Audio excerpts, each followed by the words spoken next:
All right, we are here with Brad Title, President CEO of Gubagoo. Thanks for giving us some of your time today. Thanks for having me. All right, so we're just going to get right into it. Sure. You are always developing tech that helps to make the buying process smoother.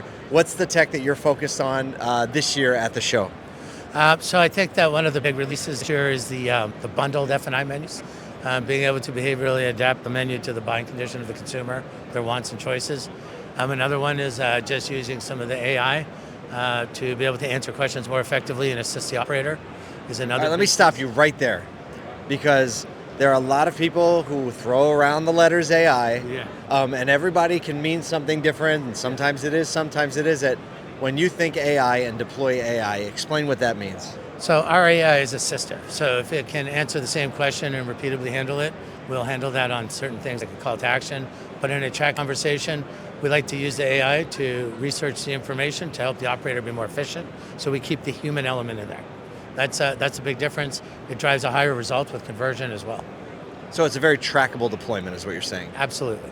Okay, so that's some of the tech, and I stopped you in AI. You were going to keep going. I don't know if you remember where I dropped off, but you can start off. What's the tech? You mentioned the AI. What else? So the AI, the menus is a big one. Another one is fraud detection and alerting.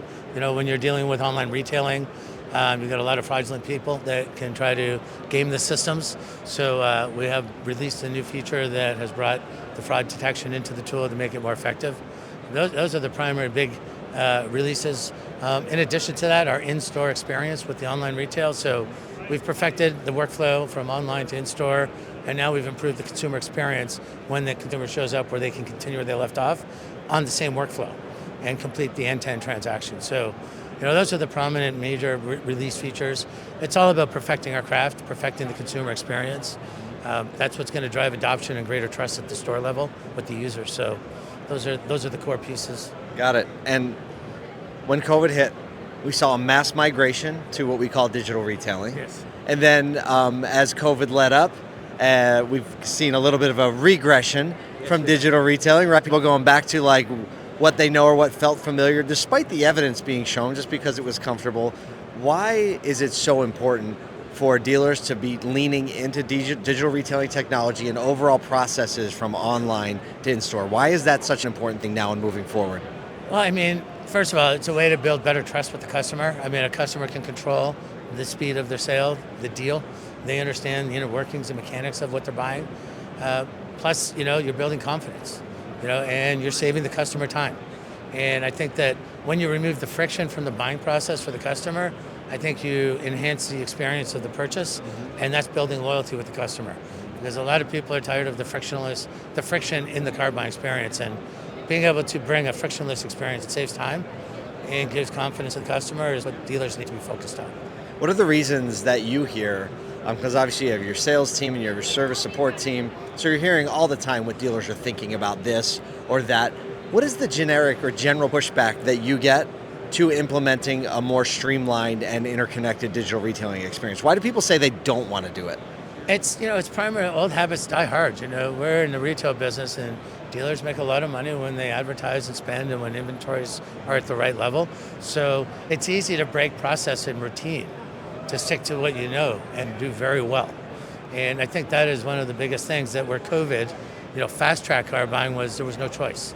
You had to do it a certain way and conform to it. And like you said, there's been a bit of a regression. People are going back into the store. They're not just online. And I just think the retail experience has become a blended one. You research online, you might start online, you might test drive in the store, go home and think about it, then restructure online. And you just need to support that behavior and really keep the dealers seeing how to be effective and how to engage the customer, stay connected to them.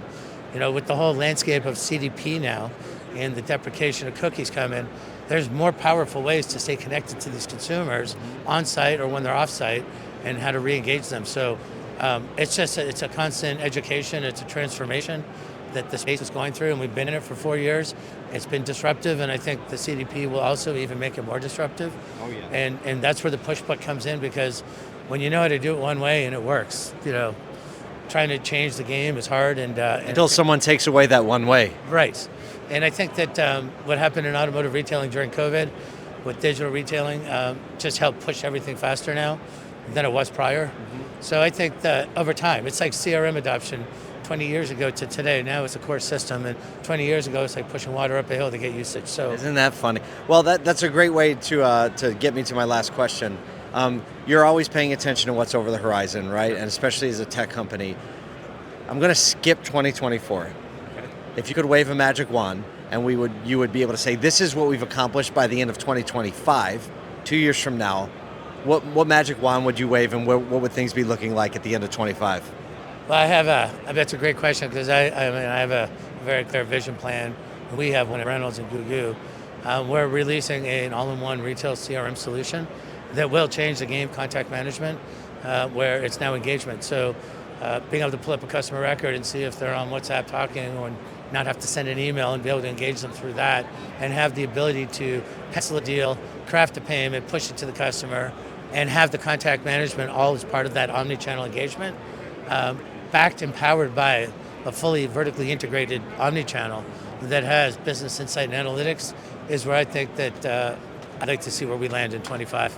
And we've already left the runway on that path, and we're very excited about it, because the power of a CDP can power the CRM, the omni-channel, the retailing tools in a much more effective way. Well, it's really encouraging that there are people like you and like Gubagoo, Reynolds, looking over the horizon, not just 1, but 2 years and beyond, saying we have a vision for the future, and we're working right now to make that a reality. Brad, thank you so much for spending some time with us today and all the work you're doing. Thank you so much for having me.